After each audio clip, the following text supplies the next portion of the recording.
Fala pessoal, hoje eu vou falar brevemente sobre segurança na plataforma Salesforce. A Salesforce ela prioriza muito isso, a segurança da plataforma, desde a sua concepção.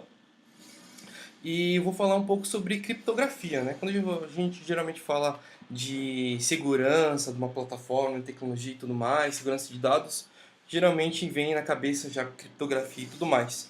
De falar, de mostrar para vocês exemplos, a gente precisa saber algumas coisas referente à criptografia no Salesforce. Então nós temos alguns termos aí que a gente tem que ter em mente e saber o que é. O algorithm name, basicamente, qual algoritmo que você vai querer utilizar, né? Você pode utilizar o AES 128, o AES 192 ou o AES 256, tá? Private key, basicamente é um password da vida, né?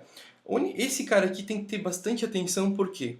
Porque o tamanho da chave está intimamente relacionado a qual o algoritmo que você vai utilizar. Então, por exemplo, se você utilizar o AES 128, você precisa de uma chave de 16. Exatamente 16. Se você trabalha com AES 192, você vai utilizar o key length 32 e assim por diante, né? Respectivamente também para o AES 256, tá? Então, você sempre tem que respeitar esse cara.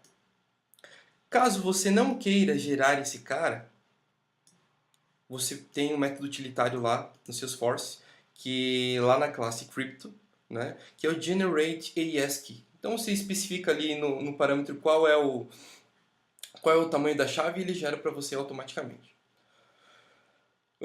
O IV, né, essa palavra aqui que eu me enrolo para falar, que é o Initialization Vector, esse cara aqui também tem um ponto de atenção, ele sempre vai ser 16 bytes. Esse sempre vai ser o tamanho desse cara aí, tá?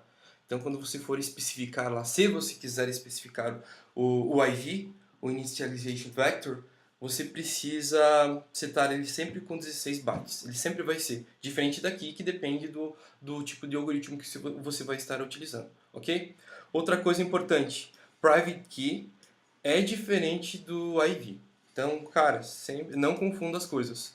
São coisas diferentes. Quando você trabalha com criptografia no Salesforce, o Salesforce ele pode gerar isso automaticamente. Nem sempre isso vai ser útil, né? Por exemplo, se você estiver recebendo dados criptografados de um sistema externo, você não vai poder utilizar esse cara aí, né? Então, o que acontece? Você pode especificar esse Manage ID aí, esse Manage IV. Bom, no Salesforce você pode trabalhar de duas formas. Ou você especifica o teu IV, ou o Salesforce ele gera automaticamente esse IV para você. Por isso que você tem basicamente 4 métodos principais lá, que é o Decrypt, Decrypt with Manage IV, e no Encrypt, Encrypt with Manage IV. Ok?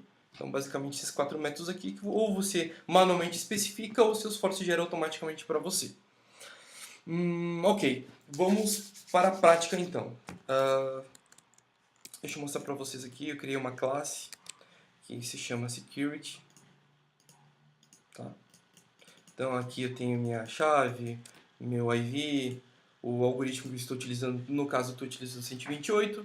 Logo, se ele é 128, de acordo com aquela tabelinha lá que eu postei no blog, você precisa de uma chave de 16 bytes. Tá?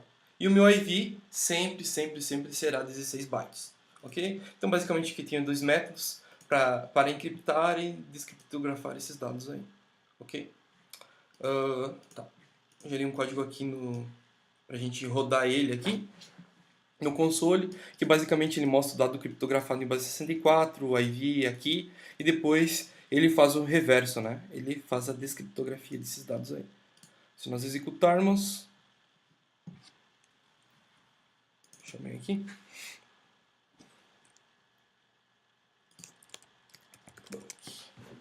ok, tem os dados aqui, né? Encrypted data, então esse aqui é o dado criptografado já, em base 64, o IV aqui, todos em base 64, e depois o reverso, né?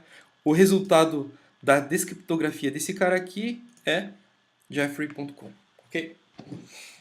Bom, vamos lá. Agora, Beleza, Jeffrey, consegui criptografar esse cara, descriptografar dentro da plataforma. Então, se eu quisesse salvar esse cara na base de dados, eu simplesmente pego esse cara aqui e salvo, né? E tudo certo. Agora, imagine que você precisasse se comunicar com o sistema externo, enfim, mandar informações sensíveis, né? CNPJ de empresa, dados bancários, enfim, alguma informação sensível para um sistema externo. Como que você poderia fazer isso?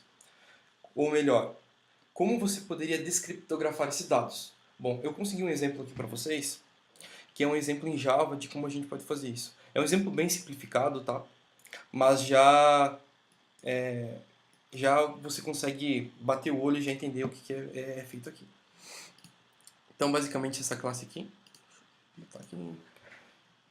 Basicamente, o que a gente faz aqui? Estou utilizando o encoding UTF-8, o Cipher Transformation sempre vai ser esse cara aqui, sempre.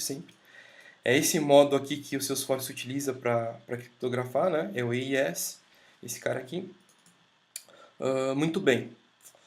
E aqui, no meu método principal aqui, eu estou descriptografando. Então, imagine que você receba lá na tua aplicação em base, esses dados criptografados em base 64, né? String. Então aqui eu tenho minha chave, se você for ver, é a mesma chave que eu tenho aqui, ó. Tem o IV também, igual. Tá? E o dado criptografado. Tá? Que é esse cara aqui. E se eu rodar esse cara aqui, eu tenho aqui meu dado descriptografado. Então, pessoal, é receita de bolo. Eu vou compartilhar esse cara tanto no blog como no GitHub. Então, se você precisar descriptografar esses dados dentro do Java, tá pronto aqui, não tem muito o que inventar. Beleza, pessoal? Deixa eu ver se tem mais algum ponto que eu deveria abordar aqui para vocês. Deixa eu ver aqui no post que eu falo mais, como esses dados já estão disponíveis. Então, perguntas frequentes. Bom, quando eu estava pesquisando um pouco sobre criptografia no Salesforce e tudo mais, eu vi que, assim como eu, algumas pessoas tinham a mesma dúvida. Entre elas, essas duas, né?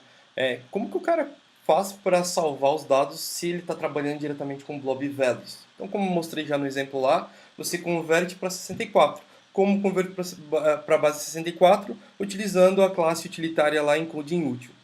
Beleza? Então, se você utilizar lá o encoding útil base64 encode, você consegue converter esse blob para um texto em base 64 e você consegue salvar esse cara na base, enfim, fazer o que você precisa. Como descriptografar esses dados? Bom, eu já mostrei para vocês um exemplo em Java, você pode fazer isso em outras plataformas, outras línguas e tudo mais.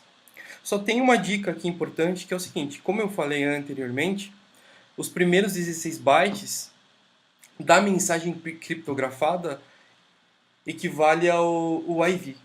Então, o que acontece? Nesse meu caso ali, eu já estou especificando, né, o meu IV. Mas muitas vezes, por exemplo, se você utilizar lá o Encrypt with Managed IV, o Salesforce ele vai gerar dinamicamente, ou seja, você não sabe. Mas como vocês viram lá na classe Java, se você for ver aqui na linha 17, você precisa informar o Initialization Vector, né? Como que você vai pegar esse cara, se você não sabe se o Salesforce ele gera automaticamente? Então, basicamente é o quê? Se você pegar esse ciphertext aqui, né, esse array de bytes aqui do dado criptografado, se você pegar os 16 bytes, você vai ter esse Initialization Vector. Bom, pessoal, a princípio era isso. Se vocês tiverem alguma dúvida, alguma sugestão, por favor, postem no blog. Um abraço e até a próxima.